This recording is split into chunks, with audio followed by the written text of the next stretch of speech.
Ladies and gentlemen, welcome back to the Banker Pippo YouTube channel. This is another episode of Coffee and Kernels. I'm Bryce, and I'm extremely happy and excited that you're here. We're going to have a little bit of fun today. We're just going to go around the world of movies and video games just for a little bit, and we're just going to have some fun conversations and chat a little bit, mostly about Far Cry and a little bit about Gears of War today, just because it's kind of been the theme of my videos this week for those of you who have been watching some of my content. But we got another good show for you today. Let's kind of get right into it. First, we'll kind of start off in the world of movies. And some of the biggest headlines I ran across this week involved two different movies. One, The Batman, which is going to be coming out in 2022, starring Robert Pattinson, and also John Wick 4, which is also going to be coming out in 2022, starring the one and only Keanu Reeves, one of the best sci-fi action stars, I think, of all time. But anyways, so some news surrounding John Wick 4. Donnie Yen is going to be joining the cast of John Wick 4 according to, I believe it was Deadline, if I'm not mistaken. They said that Donnie Yen is going to be joining as portraying a character that was a former ally of John Wick while John was in the world of being, oh, what is the name of the group he was part of? I guess I'll just say assassin, hitman, whatever it might be. And they joined forces apparently. So I'm really excited to see John Wick 4. For those of you who don't know, it's going to come out May 27th, I believe, of 2022. So about a year out from now. And I loved the first three John Wick movies. They're some of my favorite action movies of all time. I have them all on 4K Ultra HD, and I'm going to watch one of them later on today. It's just Keanu Reeves. I don't know what it's something about the sci-fi film formula. He portrays it very, very well. He did it in The Matrix. He does it in John Wick. He's done Ronin 47, which I haven't seen. I don't know if that was any good or not. But anyways, I'm excited for John Wick 4. If you guys are too, feel free to jump down in the comments below and let me know what your excitement level is for that movie as well. So the next big headline I saw this week, Robert Pattinson actually signed a first look deal with Warner Brothers. So what does that actually mean? If Robert Pattinson wants to produce any sort of film, screenplay, content, whatever, he signs a deal with Warner Brothers where he has to give them the first right of refusal, and if they say no to produce the content he wants to create, then he can go off to other studios and sell his idea as well. So, um, good for Robert Pattinson. Sealing a deal like that with Warner Brothers is no easy feat, and I think Robert Pattinson's trajectory of his career is only on the up and up. He's had incredible performance after incredible performance after incredible performance. I thought he was brilliant in Tenet. I've seen him in The Lighthouse with him and Willem Dafoe. It's a really far out there movie, and he really gets to show his acting chops. I saw him in Good Time with the Safdie brothers. That movie was pretty incredible too. So if you guys are looking for what else Robert Pattinson has participated in, I highly recommend checking out those movies as well. So good on Robert Pattinson for that as well. Moving away from movies, kind of moving more towards into video games for the rest of the episode today. So, God of War is going to be delayed until 2022. I can't remember the exact date that's going to be delayed to, but this is kind of fully expected for a lot of games in the industry right now with the COVID-19 pandemic and a lot of gaming industry studios, AAA studios, and pretty much all video game studios, pretty much every industry working from home. It's really hindered a lot of games, and I think a lot of other games have actually been getting delayed pretty recently for another year.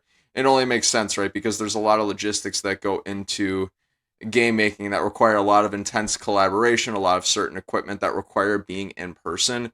And with the pandemic, being in person hasn't really been very possible. It's still going on, so a lot of these games have been getting delayed until 2022. But totally makes sense. I wish the God of War team all the best because I know making their games is not easy. Making any game is not easy, especially a good one too. So, and speaking of that, if you guys are big God of War fans, they play the PlayStation YouTube channel, or I believe it was the PlayStation Network YouTube channel, made a documentary. It was like an hour and a half feature called Raising Kratos, where they talk about Cody Barlog and the development of the 2018 God of War game, the game of the year, I believe. So check that out if you're looking for something interesting, just a little bit of insight into the gaming industry and what a AAA studio like Santa Monica Studio goes through when they're developing games. It's fascinating, and I really enjoyed seeing it. It really opened my eyes a little bit. So that'll do it just with some big headlines from this week. E3 is going to be coming up pretty soon. Xbox is going to be there. Nintendo is going to be there. I don't know if PlayStation will be there. That's still, I don't think that's been confirmed yet whether or not they'll be there. They haven't been there the last couple of years, so I'm not sure if PlayStation's going to be there or not. 2019 they skipped out. 2020 E3 basically didn't happen, so that's another year gone. But anyways, are you guys excited for E3? Feel free to jump down in the comments below and let me know whatever your thoughts are.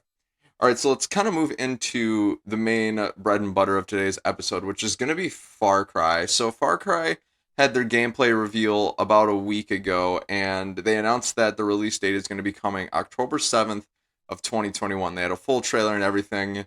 Some of my impressions from the trailer, I got to watch it. I liked the trailer. I think my excitement for the game's actually gone down a little bit since revealing it, the trailer. The one thing that I'm really, really nervous about is that this is going to be another Far Cry game where we have a really not so great protagonist and we have an outstanding antagonist, but we rarely see that outstanding, interesting antagonist. And with a good talent like Giancarlo Esposito being in this game, it makes me really nervous that Ubisoft isn't going to use him as much as maybe myself or maybe other fans would like to. It's a symptom that we saw, I believe, in Far Cry 3 and Far Cry 4. Joseph Seed was a lot more in Far Cry 5. We got to see him a lot more, so maybe they're heading in the right trajectory in terms of showing their strongest characters being their antagonists, but they could use some work on their protagonists, and there's nothing in the trailer that kept me encouraged from going away from those feelings. So the game looks pretty gorgeous. Like, you can tell just in the details of the weapons that our protagonist is holding that the graphics just keep getting continuously better each and every game, and it makes sense, right? Keeping the game graphics up to the standards and technology of today is really, really exciting. So there's some good takeaways I had from it, and there's some bad takeaways. My excitement for the game went down a little bit, but I'm still going to buy it, and I'm still probably going to play it day one, so I'm really excited for the game to come out. But in watching this trailer, I found myself revisiting some thoughts and feelings that I had from the previous Far Cry game. So just for a bit of background, I have only played Far Cry 3, Far Cry 4, Far Cry 5, and Far Cry New Dawn. I haven't played any of the Far Cry's previous to those four games. So I have seen a lot of great villains in the Far Cry franchise, but I haven't seen all of them. And I guess where am I going with this? One of those feelings that I revisited in throughout playing those games is the fact that a lot of them have very strong antagonists, very strong villains. And to me, out of the four games that I've played, the two of the strongest antagonists were Vaas Montenegro from Far Cry 3 and Pagan Min from Far Cry 4. They were both really awesome villains, and both, I'd say, were pretty popular amongst the Far Cry fanbase. Far Cry 3 and Vaas, I think, are the most popular of the two in terms of the Far Cry fan base. A lot of times when, even in my videos this week, a lot of people said they liked Vaas a lot. They said they liked Far Cry 3 a lot. And a lot of fans, and even some friends of mine, have said the same thing, that Far Cry 3 is like the pinnacle of their Far Cry experience, and so is Vaas. So one of the conclusions I drew from those games is, like I said earlier, Ubisoft has done a very, very good job at creating some interesting antagonists throughout the series. Not so much the protagonists, but I kind of thought to myself, okay, out of Vaas and Pagan Min, which of the two is the better villain? That's kind of the thought I've been having with myself throughout this entire week. And in and of itself, it's kind of a hefty question because of the fact that it begs other larger questions. By saying which is the better villain, it also begs questions like, what makes a great villain? Is it the fact that they're strong leaders? Is it their insidious intentions? Is it their poise? What exactly makes a great villain? So before I started kind of having that conversation and dialogue with myself and you guys, those of you who watch my videos, I kind of asked myself, what makes a great villain? How do we define a great villain? So I came up with a small definition that I think great villains must possess. I think great villains must possess a few things. They've got to be great leaders in and of themselves. They have to have respect and reverence from others. They got to have poise, control, and maturity in really, really tough situations, really tough spots where they got to make really hard calls that have a lot of implications. They got to have emotional intelligence. They got to be charismatic as well. They got to have followers, right? And they have to know what makes people tick. In addition to that, they've got to be motivated. When you've got characters in any story, whether they're villains, antagonists, protagonists, side characters, if they don't have any clear motivations to us as the audience, it kind of begs the question, why are they really there? What is their purpose in the story? So they've also got to have a clear motivation to us anyway. And also, lastly, they have to know how to overcome adversity and also adapt. I don't think you can be really an effective leader without having faced some sort of adversity and learning how to climb yourself out of that hole. It's a part of that experience that makes you stronger, I think, as a person, as a character, whether it be fact or fiction. nonfiction or otherwise, you have to be able to adapt to the situations that you're in because the world is constantly changing around you. Variables are always changing. It's very rare one thing will stay the same for very, very long. So, just to kind of reiterate, to be a great villain, you've got to be a great leader, which includes a plethora of things, including respect, charisma, emotional intelligence, and poise. You've got to be motivated. Without that clear motivation, it begs the question, why are you here in the story? What's your purpose here? And third, you got to overcome adversity. You got to learn to adapt. So, those three things to me are what make a great villain. You might have a different definition of a great leader at home, and thus your answer is going to be different from mine, and that's cool too. Feel free to share that down in the comments below. But to me, that is what makes a great villain. So now that we've kind of concocted this definition of what makes a great villain, and after considering that a little bit more, I have to say I think Pagan Min is by and far a much better villain than Vaas is in this case. And for me, Pagan Min crosses off every single attribute that I laid out in my definition of a great villain.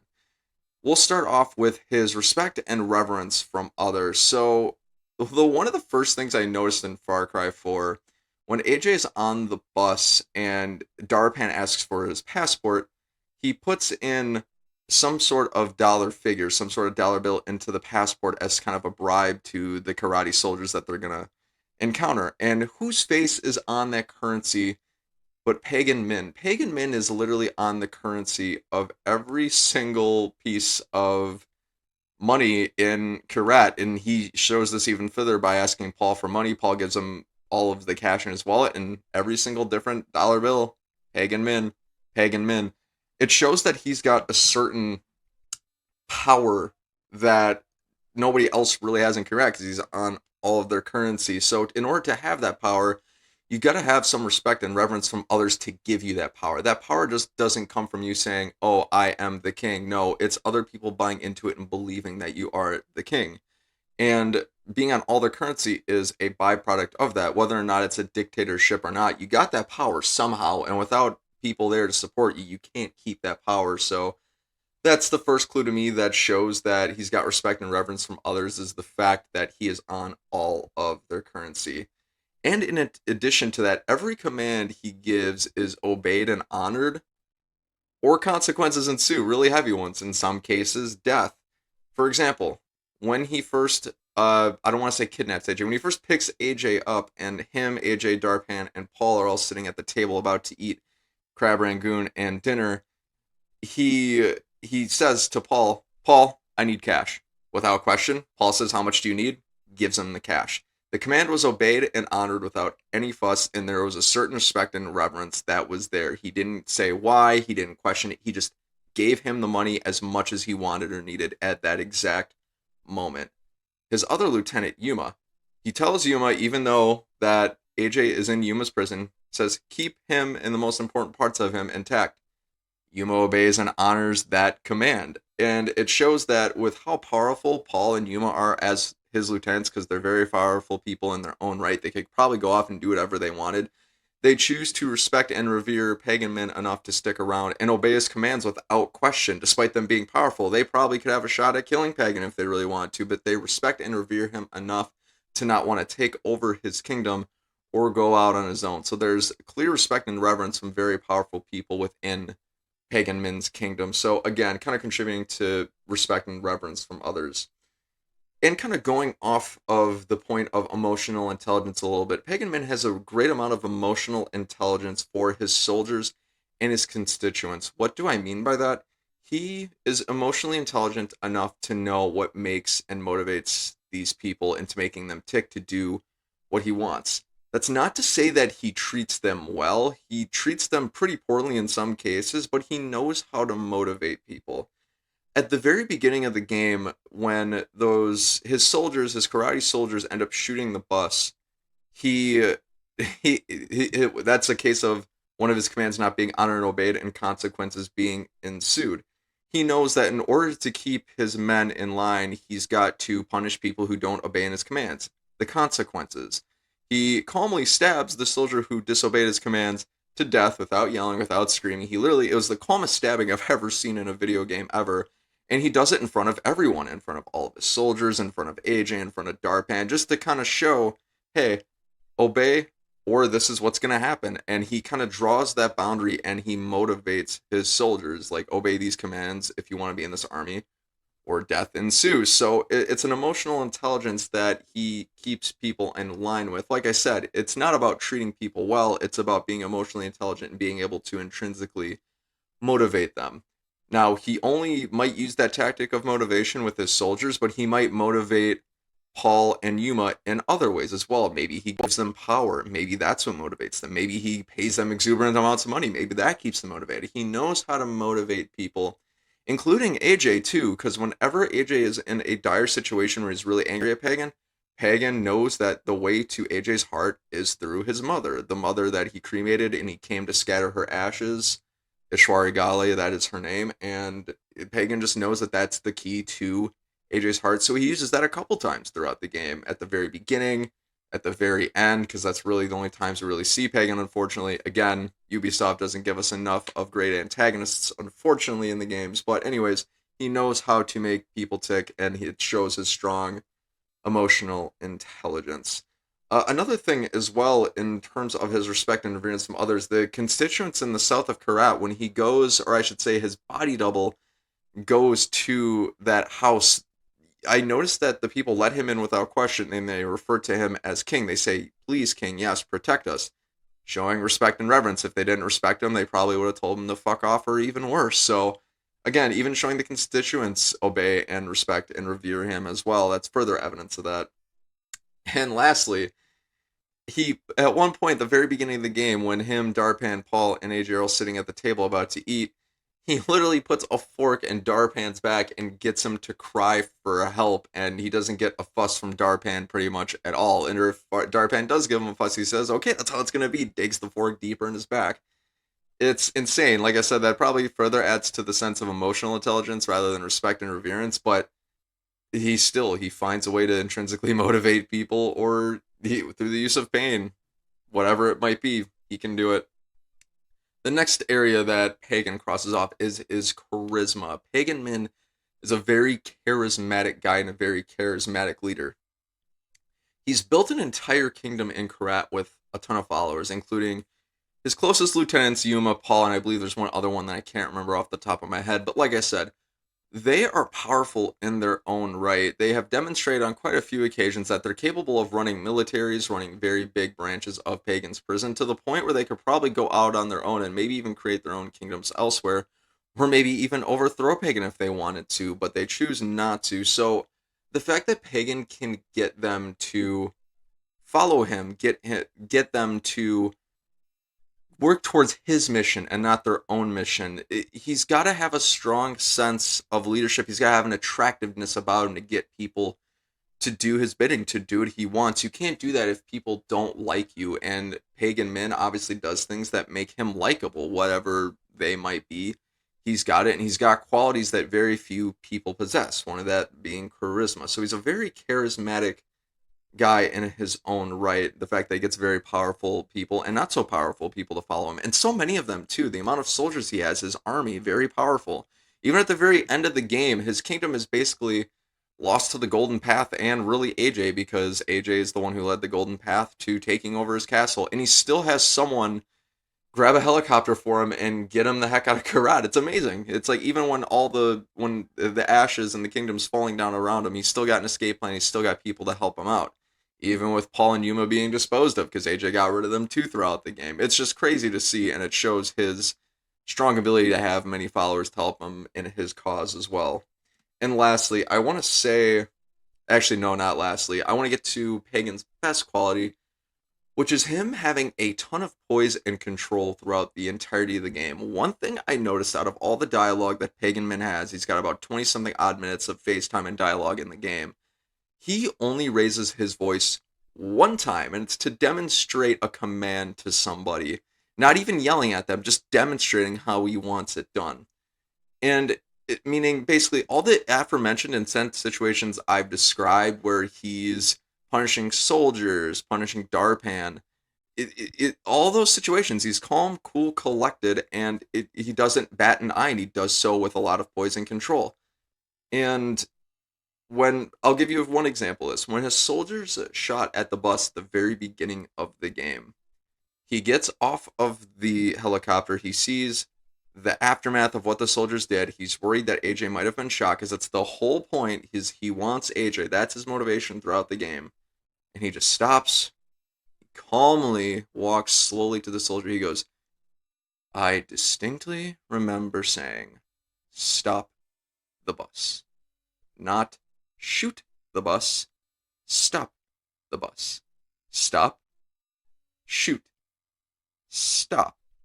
Shoot. He does the whole, he carries on the whole conversation so calmly, and he never raises his voice. And what it to me shows is his one objective, which is AJ, might have been lost in this fight, and he never loses his cool at all. He calmly approaches the soldier, tell him what he did wrong, and he says, oh, I just hate it when things get out of control. And he even calmly stabs the dude to death. He does it with great vigor, because doing an action like that requires energy, but he never raises his voice, not once ever. And it shows that he has control over not only his emotions, but over the situation as well.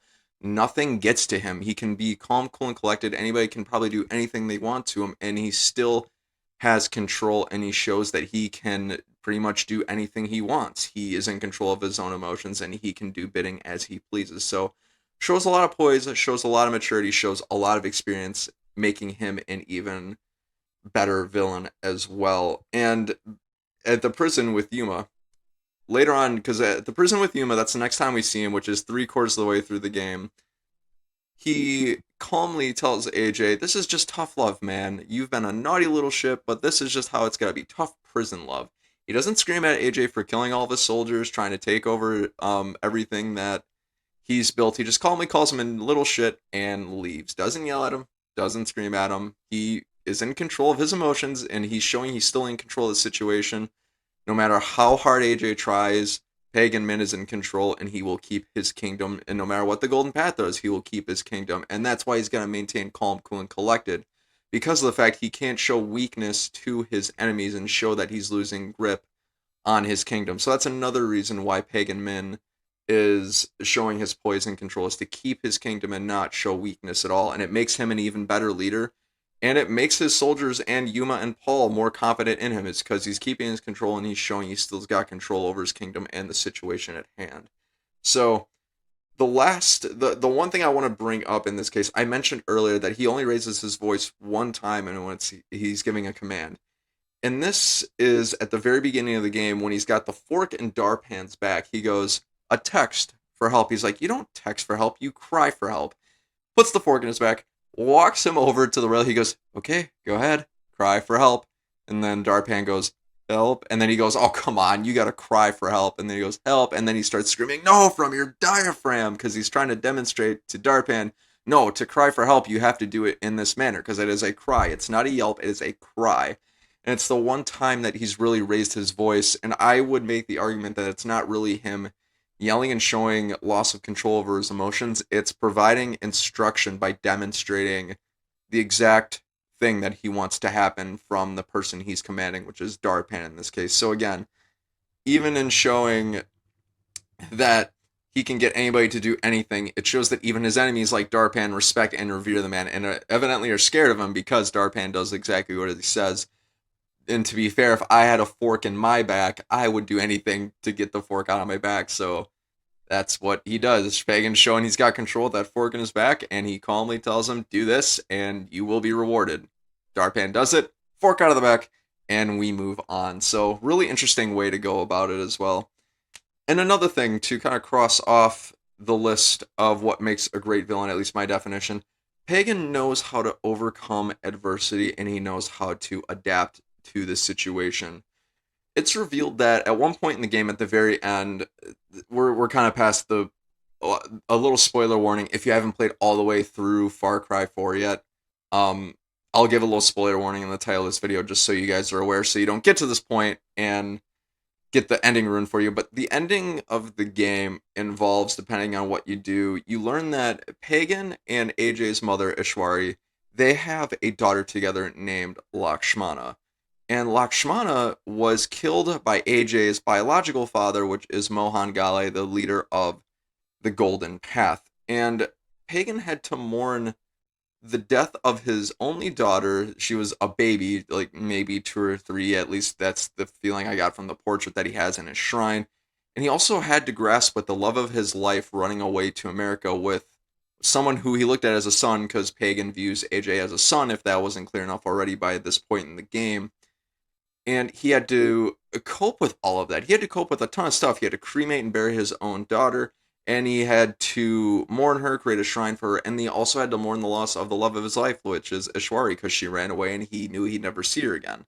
And he even points out, he says, I walked into the shrine a sane man and came out like this, like the way he is currently. So it's just it shows the adversity he comes through, because he basically loses everything. He comes out and he does something about it. He rises to the top and becomes the king of Karat. He has vice grips on this country. He took a very terrible situation in his life. He did something about it. He overcame the adversity of losing everything, adapting, and then gaining it all back again, except with in not the same manner as what he had before. But you get the idea. He's been through a lot, and he's created a large kingdom because of it. So he's overcome adversity, adapted to his situation, and made his life better because of it. And now with AJ's mother passing, the love of his life, Ashwari, he sees this opportunity and he seizes it, and he finds AJ and tries to bring him back and love him like he was his own son, because that's how Pagan Min views AJ in this case.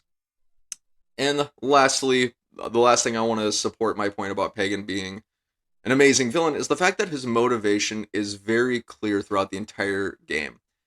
Pagan's got one goal throughout Far Cry 4. It is to bring AJ home so that they can scatter Ishwari's ashes together and live like father and son, basically. That is the one goal. That's the one thing he wants to do. He wants to give the kingdom to his son that he's lost for all these years. Now, they're not biologically related, but he loved Ishwari. Ishwari is AJ's mother. Therefore, by, I guess you could say, communicative properties, AJ is, in fact, Pagan's son. So he wants to take care of AJ and give him his kingdom while also scattering Ishwari's ashes.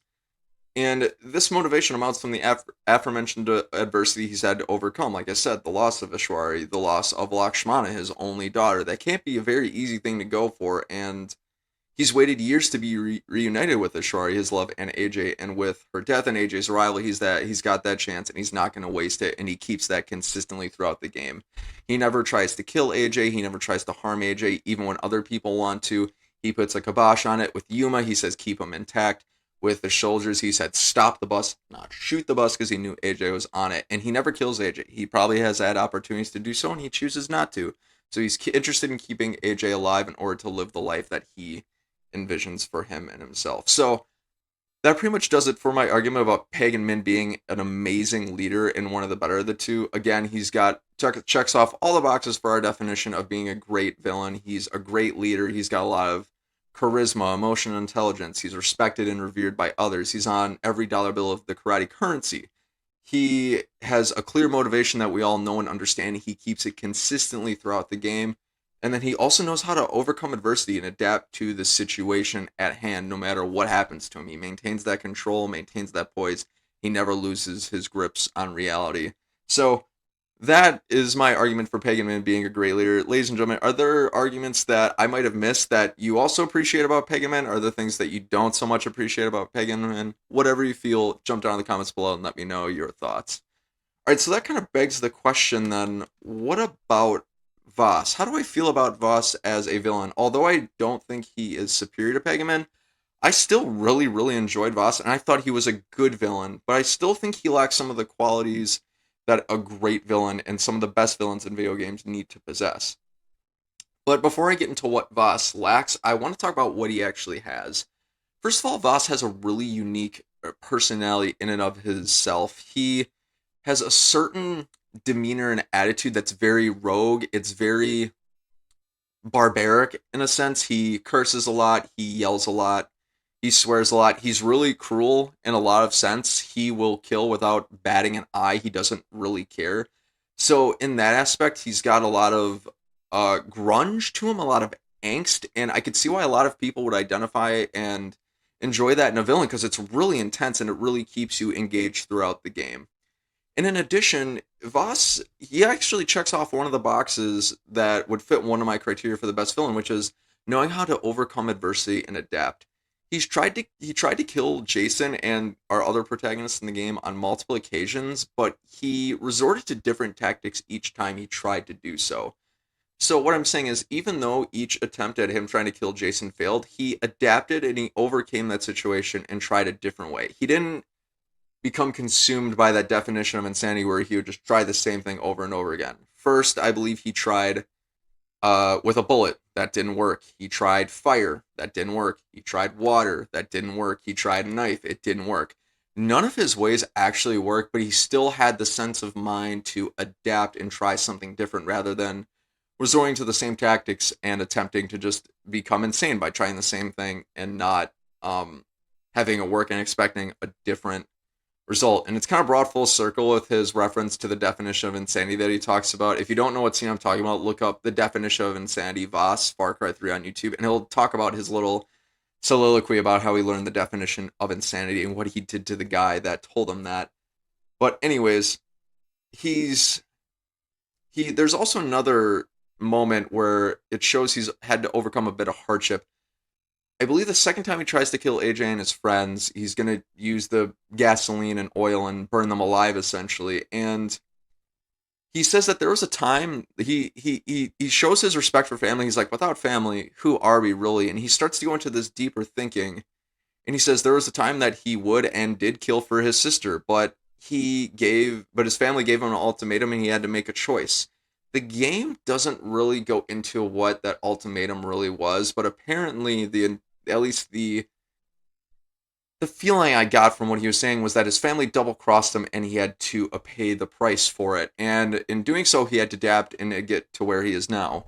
Where he is now, he's not really a leader of this clan, but he commands the soldiers, is the impression I get. So take that for what you will. But either way, he had to adapt to the situation and go on without his family. So he's overcome adversity and he's had to adapt in order to be successful. So those are the two things I think that makes Voss a really good villain and why I really enjoyed him in Far Cry 3. But what makes him not a excellent villain or a great villain or one I don't think is as great as Pagan?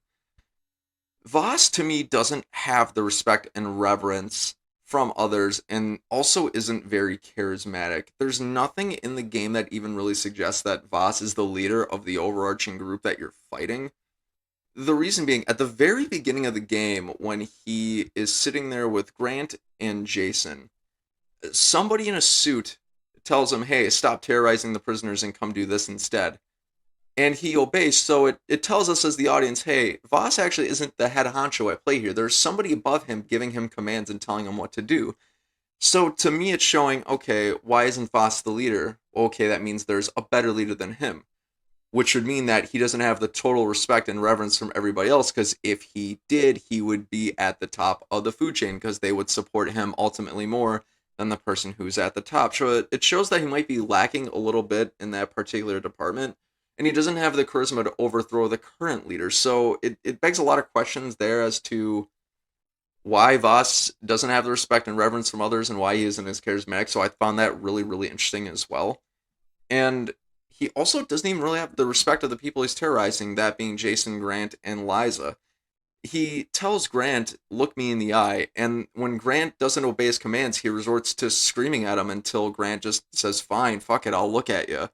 And I think the only reason Grant really did that is because he was annoyed. If somebody kept screaming at me, I'd get annoyed and probably obey them too, but it doesn't show that he's got control of the situation. He loses his cool, he loses his poison control, and resorts to yelling like he's losing his emotions and showing weakness to me. So it doesn't show that Grant really respects him. And if the people you're terrorizing don't really respect you, what power do you really have over them? Of course, he ends up killing him about 5 minutes later, but at the end of the day, it shows all along the way that Grant and Jason don't respect him at all. They might be fearful, but they don't really respect him, and thus Voss will never get them to do his bidding. So it's showing a lack of respect and a lack of reverence from others in that respect. And then a few minutes later, we get this little off the side cutscene on like a projector where he's like filming Liza trying to get like a ransom message out of her, and she basically just says, hey, fuck you, I'm not doing that. And again, it's showing that he might try to scare them, but at the end of the day, they don't respect and revere him, so they're not going to do his bidding. So again, further showing that he doesn't have respect and reverence from others either as well. And also the fact that he was double crossed by his own family. Again, can I really confirm that he was double crossed by his family? I believe he says that they do. However, I'm still a little fuzzy on that detail. But the fact that his family double crossed him and some of them are still alive to tell the tale, his sister mainly, it shows that if they were scared enough, if they revered him enough, they wouldn't have double crossed him because they probably would have feared or at least known that he would have had the power to do something about it. And clearly he didn't because some of them are still alive. So that also begs some question about his respect and reverence from others. And one final thing I will say on that is we actually don't really see Voss's soldiers obey any of his commands at all. I cannot recall one time throughout the game where he gives a soldier a command and they obey it without question. The example that really comes to mind and really cements this for me is in that green screen projector cutscene with Liza where he's trying to get a ransom message out of her. He tells one of the soldiers who comes in and he says, "Hey, get the fuck out of here," and he's like yelling at him and whatnot. And the soldier actually never leaves the room. He just keeps standing there. Voss tells him leave, and he keeps standing there. So the soldier's not even really obeying his commands, which if you don't obey the commands of your superior officer, if that's what Voss is in this case, then do you really respect and revere him? Probably not. You probably don't trust him at all either. So it's like if his own soldiers don't respect and revere him, why should we really as the audience either? So another food for thought in that case as well. Moving on a little bit, going on to the next big checkbox that I had that Voss is lacking, it's that he doesn't have the poise, control, or the maturity to really deal with really tough situations. And a lot of times he yells a lot. In a lot of the cutscenes that we see with Voss, he yells, I'd say a good at least third of the time, if not half the time, which it's showing when he doesn't get his way, he just screams and yells, or when he feels insecure. A couple of examples. He's got to scream at Grant when Grant doesn't look him in the eye. Voss doesn't get his way, he's got to scream at him to get his way. He screams at Jason when he doesn't like the way Jason looks at him. He's giving Jason this soliloquy about the guy who told him the definition of insanity, and he basically says, I thought the guy was full of shit, so I killed him. So it shows that the people who tell him things that he doesn't like, he just kills them. He doesn't listen to reason, he just kills them. Like, it really immaturely. And then he even says when he's doing this with Jason, when he's talking to Jason, he's like, I don't like the way you're looking at me. And he screams at him. He says it, he screams at him. He just throws him into the water. He doesn't have the security of mind in order to deal with the situation or listen to anybody's advice, and he just solves his problems by killing. So it doesn't really show that, one, he listens to others. And if he doesn't listen to anybody, he can't grow as a leader, and it helps it further in what's the word I'm looking for here? It further hinders his development as a character, as a villain, as a leader, and it doesn't really make him any better and more of a compelling character in this case. So if he can't handle somebody looking at him funny, what makes you think he can handle leading an entire army or group of people? So it just begs really other interesting questions as well as to his poise and control in really tough situations. So it's like, well, it just makes it hard for me as an audience member to buy into it. And lastly, I don't think Voss, or actually not lastly, second to lastly, I don't think Voss is very emotionally intelligent. I don't think he truly knows how to get the very best out of people. The reason being is because he consistently yells at just about everybody when he wants something. He yells at his soldiers, he yells at his hostages, he yells at his constituents.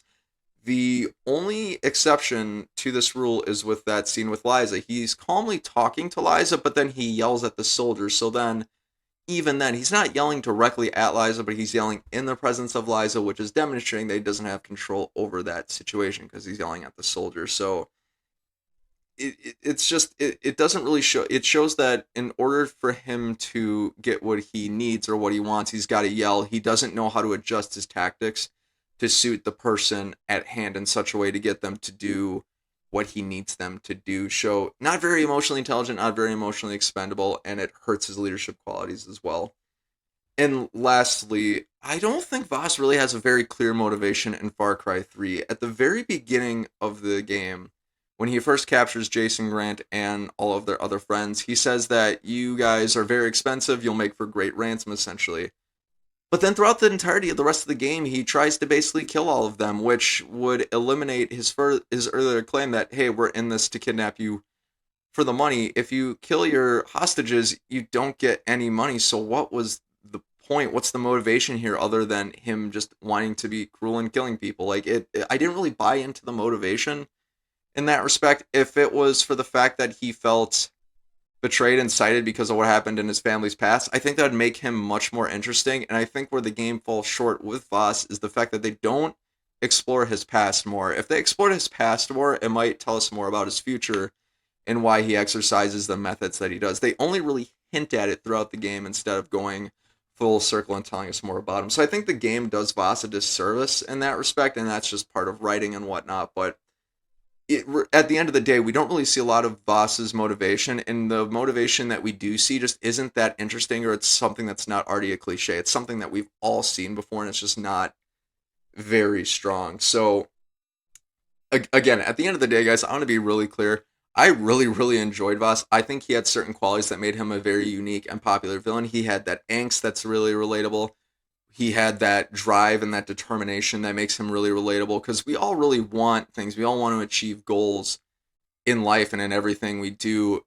And Voss has the intensity that I think we all can admire in that respect. But the fact of the matter is, we don't know his goals. We don't know his motivation. So a lot of that drive and intensity just seems to be going in circles. It doesn't seem to be going nowhere. So I think he was a very unique, a very great, and a very edgy leader, which made him a lot of fun to see on screen. But I don't think it made for him being the strongest villain or the best leader that he could be. So I want to make that really clear that I still liked him. I just don't think he was a better villain than Pagan in this case. So again, I just want to reiterate, based on my definition of a great villain and who is the better of the two, Pagan or Voss, I'm going to have to go with Pagan because of the fact that he's got maturity, poise, and control. He's very emotional, intelligent, very charismatic. He's a fantastic leader that knows how to adapt to any situation that's thrown at him and do so with poise, control, and maturity. And Voss, he's got some of those qualities, but he's lacking a lot of the aspects where he doesn't know how to handle tough situations. Other than yelling at people, he's not as emotionally intelligent that he could be. He doesn't have the same respect and reverence from everybody that Pagan might have. So it just shows me the difference between the two. I enjoyed seeing them both in Far Cry 3 and Far Cry 4, and I'm sure a lot of you guys did too. So whatever you think, whatever you liked about either of them, feel free to jump down in the comments below and let me know your thoughts as well. Alright, so thanks for sticking with me for that fun discussion, guys. I might do like a full video essay on this later on, but the last thing I want to talk about in this episode of Coffee and Kernels is a video I released earlier in the week about Gears of War. And the video I released was about characters in the Gears of War franchise that we get a little bit of, but I would love to explore more. And they included Major Paddock, the Carmine family, and Dell. Basically, I talk about those three characters because they're very interesting people and they're very interesting families, but we really don't get a ton about them throughout the history of the Gears of War franchise. For example, Major Paddock to me would be really interesting to explore because he was a UIR soldier. He's the only UIR soldier we really get throughout the entirety of the series, and he was part of a war that was pre-emergence day times, and I think it'd be really interesting to explore the other side of the Pendulum Wars, how the UIR operated and did things, what Major Paddock's role was and all that, what his previous life was like before E-Day, how he ended up joining up with the COG. All of those questions I would love to see answered, why the Pendulum Wars started, what the UIR's involvement was in it, and I think it would make for some really interesting. I don't think it would make for a really good standalone game in and of itself, but even like a few hour DLC, kind of like what we got with Hivebusters, I think would be really, really great.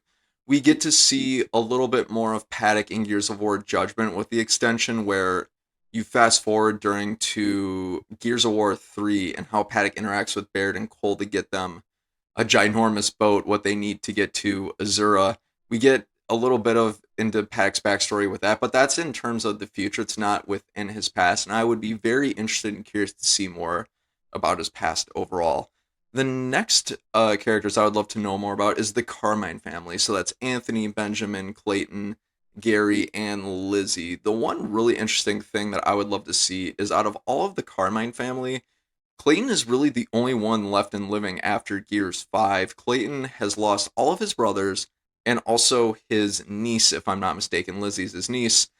And I'd be curious to see what and how he copes with that situation, or better yet, how do his parents cope with that situation if they're still around? Because all four of their sons went off to war after Emergence Day, and they lost most of them. How do they cope with that as a family? That'd just be really interesting to see. Or where does Clayton go from there after he learns about the death of each of his brothers and his niece too? Because Lizzie, and that's another thing that's on my mind. Which of his brothers did Lizzie belong to? Which of them was her father? That would be another really interesting thing too, and that would really suck to know if it was Anthony, Ben, or Gary was Lizzie's father, because then father and daughter both get consumed by the war with the locust slash swarm. So that would be a really big bummer, and I'd love to see how Clayton copes with that and approaches war essentially every day, knowing that a lot of his family has been taken by the locust. So really, really interesting that I would like to see. Again, I don't think that would bode for an entire game, but I think it would beg some interesting questions for a few hour DLC, just a little taste of even Clayton's like early life and past. Like that'd be interesting to see too, as his brothers go off to war. So another reason why I would love to see the Carmine family more, or even Lizzie's backstory before she moved on. So, and then lastly, one character I think that the Gears franchise could really benefit from exploring more is Dell. I think Dell is probably one of the most likable characters within the entirety of the Gears franchise that I've ever seen. Aside from Augustus Cole is really, really likable. Marcus, I'd say, is really likable too. And also, Dell is in that conversation now too. And he's really the only one out of those three that we really don't get a ton of story into.